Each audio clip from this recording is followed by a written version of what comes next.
इस फिल्म में एक ग्रुप ऑफ सोल्जर्स एक अनजान ग्रह पर फंस जाते हैं जहां कोई एक एक करके उनका शिकार करने लगता है। पर वो आखिर कौन है और इनका शिकार क्यों कर रहे हैं और क्या ग्रुप में से कोई जिंदा बचेगा? चलिए जानते हैं इस कहानी में। फिल्म की शुरुआत में एक सैनिक जिसका नाम रॉयस है वो तेज रफ्तार से आसमान से गिरता है, लेकिन कुछ ही देर में वो होश में आता है और अपने खतरनाक हाल को समझता है। वो अपने आप को संभालता है और पैराशूट खोल लेता है बिल्कुल समय पर और एक घने जंगल में लैंड करता है। गिरने की चोट से जख्मी वो जमीन से उठता है और आसपास देखता है। तभी अचानक एक और आदमी उसके पास लैंड करता है जो एक मैक्सिकन असैसिन है जिसका नाम कुटियोलो है। वो रॉयस पर अपना हथियार तान देता है और तभी एक और आदमी उनके बीच गिरता है, लेकिन वो पहले ही मर चुका होता है क्योंकि उसका पैराशूट नहीं खुला था। अचानक कोई उन पर गोलियों की बारिश कर देता है। उसका नाम निकोलाई है। रॉयस छुप कर देख लेता है कि सिर्फ एक ही शूटर है, तो वो उसके पीछे से जाकर उसे कॉर्नर कर लेता है और कहता है कि वो गलत लोगों पर गोली चला रहा है। वो उससे पूछता है कि उसे क्या याद है। वो कहता है कि वो चेचनिया की वॉर में था जब एक रोशनी दिखी और फिर वो गिर रहा था। कुटियोलो कहता है कि उसके साथ भी कुछ ऐसा ही हुआ जब वो 12 मेक्सिको में था और वो समझने की कोशिश करते हैं कि आखिर उनके साथ क्या हुआ। उन्हें तब टेंशन होती है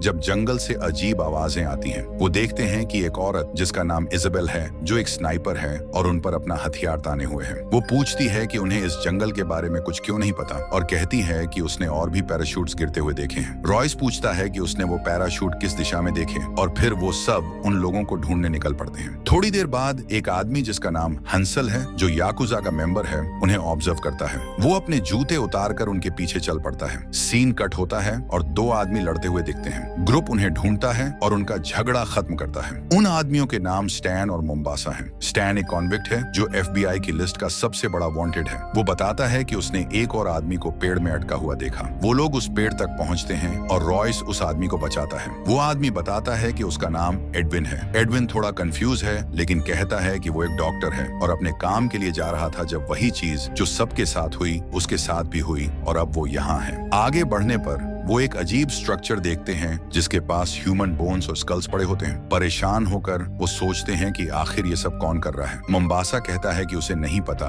लेकिन जो भी ये कर रहा है वो स्कल्स को ट्रॉफी के रूप में रखता है। वो समझाता है कि उसकी कल्चर में जिस योद्धा के पास सबसे ज्यादा ट्रॉफीज होती हैं उसे सबसे ज्यादा सम्मान मिलता है। ये सुनकर सभी और ज्यादा चिंतित हो जाते हैं और सबसे बुरा होने का डर लगने लगता है। वो सोचते हैं कि ये स्थिति क्या हो सकती है, एक टेस्ट, रैंसम के लिए ट्रैप या शायद एक एक्सपेरिमेंट के लिए। रॉयस आगे बढ़कर बोलता है कि ये जो भी हो लेकिन वो लोग यहाँ से निकलेंगे। जंगल के अंदर चलना जारी रखते हुए निकोलाई एक पॉइजनस प्लांट तोड़ने वाला होता है। तभी एडविन उसे वार्न करता है कि इसके सिर्फ एक स्क्रैच से कोई भी तुरंत पैरालिसिस हो सकता है। वो सब आगे चलते हैं और एक पॉइंट पर इजाबेल रॉयस से पूछती है कि वो कौन है। रॉयस बात करने से मना कर देता है और कहता है कि वो अकेला ही ठीक है और ग्रुप के साथ इन्वॉल्व नहीं होना चाहता। वो थोड़ी देर के लिए रुकते हैं और तब इजाबेल रॉयस को दिखाती है कि यहाँ की मैग्नेटिक फील्ड अजीब है, एक इम्प्रोवाइज कंपास बनाकर जो वो पानी में रखती है। रॉयस कहता है कि उसने भी एक और वरिंग बात नोटिस की थी। जब से वो लोग यहाँ आए हैं तब से सूरज वहीं है। वो ग्रुप के सभी लोगों के प्रोफाइल्स एनालाइज करता है और समझता है कि वे सभी क्रिमिनल्स हैं। उसे लगता है कि वे किसी वजह से यहाँ चुने गए हैं और इस बात से वो काफी चिंतित हो जाता है। जंगल में आगे बढ़ते हुए वो एक केज के टाइप की चीज देखते हैं, पर केज के अंदर कुछ नहीं होता, लेकिन ये साफ था कि वो किसी खतरनाक चीज के लिए बनाई गई थी जो अब गायब है। ज्यादा टेंस और डिस्ट्रैक्टेड होकर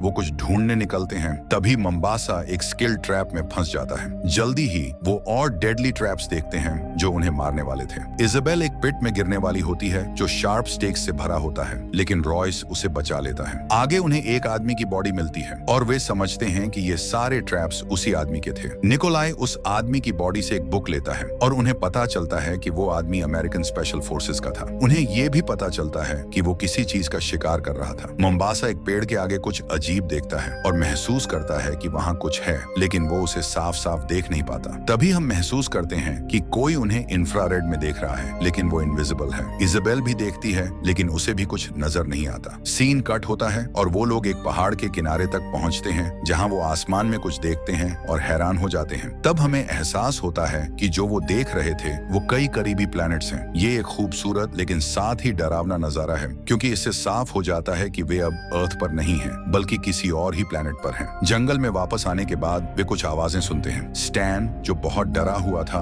मोम्बासा से एक गन मांगता है, लेकिन मोम्बासा उसे तुरंत ओवरपावर कर देता है क्योंकि किसी को उस पर भरोसा नहीं था। तभी सबको कुछ सुनाई देता है जो लगता है कि उनकी तरफ आ रहा है, और जल्दी ही हम कई डरावने क्रीचर्स को उनकी तरफ आते हुए देखते हैं। वो सब उन्हें शूट करते हैं और उड़ा देते हैं, लेकिन फिर और क्रीचर्स उनका पीछा करते हैं। एक क्रीचर स्टैन का पीछा करता है, लेकिन मोम्बासा उसे बचा लेता है। एक एडविन का पीछा करता है, लेकिन इजाबेल उसे बचा लेती है। लेकिन इजाबेल गिर जाती है और अपनी मौत को समझकर खुद को शूट करने के लिए तैयार होती है। तभी अचानक एक विसल की आवाज सुनाई देती है और क्रीचर्स वापस चले जाते हैं। रॉयस अपने अनुभव से समझता है कि वो लोग यहाँ शिकार के लिए लाए गए हैं और ये प्लेनेट एक तरह का हंटिंग रिजर्व है। तभी वह महसूस करता है कि ग्रुप का एक सदस्य मिसिंग है। तभी उन्हें मदद के लिए चिल्लाने की आवाज सुनाई देती है। वे उसे ढूंढने जाते हैं और उसे घास पर बैठे हुए पाते हैं। रॉयस समझ जाता है कि यह एक ट्रैप है और सभी को चेतावनी देता है कि उसके करीब न जाएं। जब उन्हें एहसास होता है कि वे उसके लिए कुछ और नहीं कर सकते और रिस्क लेना नहीं चाहते, तो ग्रुप उसे वहीं छोड़कर आगे बढ़ जाता है। इजाबेल उसकी सफरिंग खत्म करने के लिए उसे शूट करती है, लेकिन जल्द ही वे समझते हैं कि वह पहले ही मर चुका था, क्योंकि उसकी मदद मांगने की आवाज इजाबेल के शूट करने के बाद भी सुनाई देती है। तब हम देखते हैं कि कोई उन्हें देख रहा है। वे आगे चलते रहते हैं। रॉयस रुकता है, सोचता है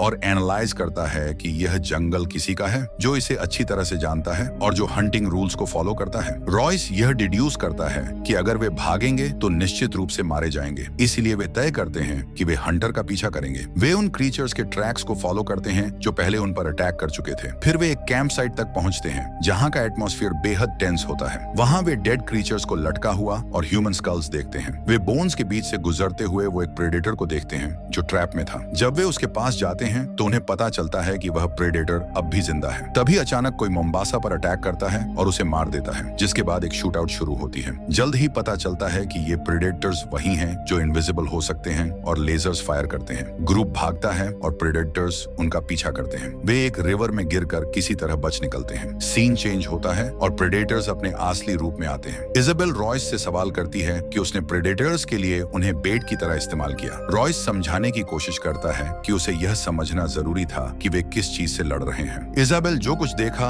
उससे परेशान होकर 1986 का एक इंसिडेंट याद करती है, जिसमें जंगल में भेजी गई बेस्ट सोल्जर्स की टीम में से सिर्फ एक ही बचा था। ये साल 1987 की अर्नोल्ड श्वार्ज़नेगर वाली प्रेडेटर फिल्म की बात कर रही है। किस किस को याद है कमेंट में जरूर बताना। उस सर्वाइवर की टेस्टिमोनी के अनुसार प्रेडेटर की कैरेक्टरिस्टिक्स वही थी जो वे अब देख चुके हैं: कैमोफ्लेज, इंफ्रारेड विजन और घातक अटैक्स। परेशान होकर ग्रुप एक प्लान बनाता है। वे तय करते हैं कि वे प्रेडेटर्स के उनके पास आने का इंतजार करेंगे ताकि उन्हें ट्रैप में फंसा सकें। जैसे ही ग्रुप अपनी योजना बना रहा होता है, उन्हें पास के पेड़ों से आवाजें सुनाई देती हैं। वे देखते हैं कि प्रेडेटर्स वहां मौजूद हैं, लेकिन वे हमला नहीं करते क्योंकि उन्होंने ग्रुप का प्लान समझ लिया था। रॉयस एक रिस्क लेता है और एडविन को चारे की तरह इस्तेमाल करता है ताकि प्रेडेटर्स का ध्यान उसकी ओर जाए। एडविन भागता है और जब एक प्रेडेटर उसे पकड़ने ही वाला होता है तो एक परफेक्ट शॉट से क्रीचर गिर जाता है। लेकिन वह क्रीचर प्रेडेटर नहीं था, बल्कि एक अजीब सी चीज थी। जब इजाबेल को शॉट का क्रेडिट दिया जाता है तो वह कहती है कि उसने शॉट मिस किया था। यह सुनकर ग्रुप और ज्यादा डर जाता है और समझ नहीं पाता कि यह कौन हो सकता है। तभी उन्हें जंगल से और आवाजें सुनाई देती हैं। फिर एक इनविजिबल चीज धीरे धीरे विजिबल होने लगती है। वह रिवील करता है कि वह एक आदमी है जिसका नाम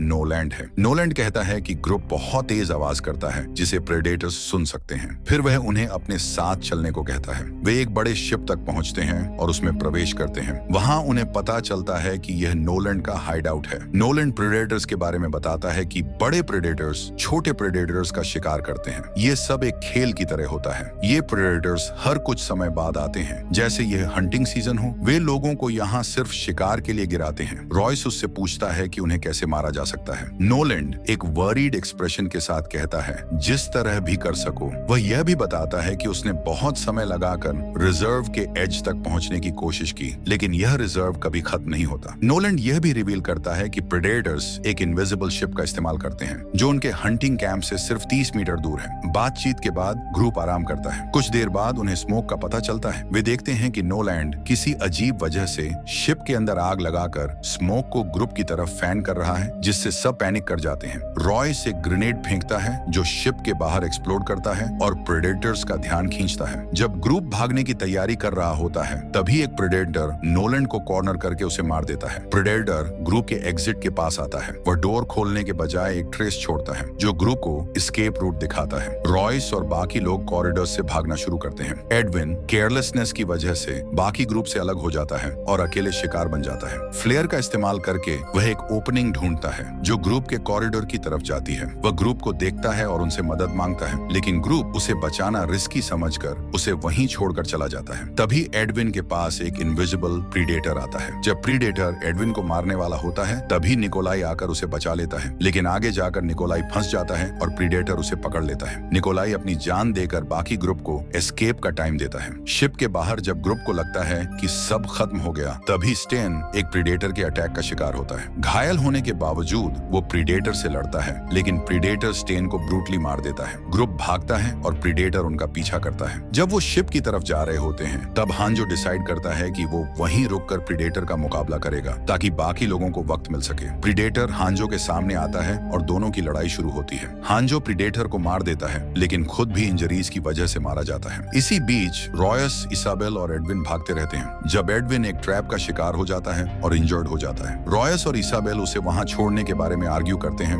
लेकिन इसाबेल डिसाइड करती है कि वो उसके साथ रुककर उसकी मदद करेगी। इसलिए रॉयस उन्हें छोड़कर प्रीडेटर कैंप की तरफ चला जाता है। वहां वो एक बंधे हुए प्रीडेटर का सामना करता है और उससे कहता है कि वो प्लेनेट से निकलना चाहता है और प्रीडेटर की मदद चाहिए। इसके बदले में वो उसे आजाद करेगा। रॉयस प्रीडेटर को फ्री कर देता है। आजाद होने के बाद प्रीडेटर उसका गला पकड़ लेता है, लेकिन कुछ देर बाद वो उसे छोड़ देता है और अपना आर्मर पहन लेता है और बाकी प्रीडेटर्स की तरह शक्तिशाली बन जाता है। प्रीडेटर रॉयस को अपनी शिप दिखाता है। इसी बीच प्रीडेटर्स एडविन और इसाबेल को पकड़कर अपने कैंप लाते हैं और एक पिट में डाल देते हैं। तभी दो राइवल प्रीडेटर्स एक दूसरे का सामना करते हैं और इम्प्रिजनमेंट की वजह से कमजोर प्रीडेटर मारा जाता है। प्रीडेटर को लगता है कि रॉयस शिप लेकर निकल गया, इसीलिए वो अपने रिस्ट डिवाइस से शिप को डिस्ट्रॉय कर देता है। पिट में बंद इसाबेल को एडविन जहर दे देता है और रिवील करता है कि वो खुद एक किलर है और इसी वजह से प्रीडेटर्स ने उसे सिलेक्ट किया। एडविन बताता है कि अर्थ पर उसे एक मॉन्स्टर माना जाता है, लेकिन प्रीडेटर्स के लिए वो एक नॉर्मल शिकार है। फिर वो इसाबेल को मारने ही वाला होता है, तभी रॉयस वहां पहुंचता है जो शिप में कभी गया ही नहीं था। रॉयस एडविन का नाटक समझ जाता है और उसे मार डालता है। रॉयस एडविन की बॉडी को प्रीडेटर के लिए बाइट के तौर पर सेट करता है। जब प्रीडेटर आता है और एडविन को स्टैब करता है तभी कई सारे ग्रेनेड्स एक्सप्लोड हो जाते हैं, लेकिन प्रीडेटर को कुछ नहीं होता। रॉयस प्रीडेटर को इंफ्रारेड विजन से कंफ्यूज करने के लिए आग का इस्तेमाल करता है और उस पर कई बार हमला करता है, लेकिन प्रीडेटर रॉयस को पकड़ लेता है। तभी इसाबेल होश में आती है और प्रीडेटर पर फायर करती है। मौका देखकर रॉयस उठकर प्रीडेटर की कुल्हाड़ी ले लेता है और आखिरकार उसे मार देता है। फिल्म के अंत में रॉयस और इसाबेल सुबह आसमान में नए पैराशूट्स गिरते हुए देखते हैं। मतलब अब यह सब फिर से शुरू होने वाला है जो इनके साथ हुआ है और यहीं पर यह मूवी खत्म हो जाती है। उम्मीद करता हूँ आपको यह कहानी अच्छी लगी होगी। अगर पसंद आई है तो चैनल को सब्सक्राइब करके बेल नोटिफिकेशन ऑन कर लें। तो मिलते हैं अगली वीडियो में।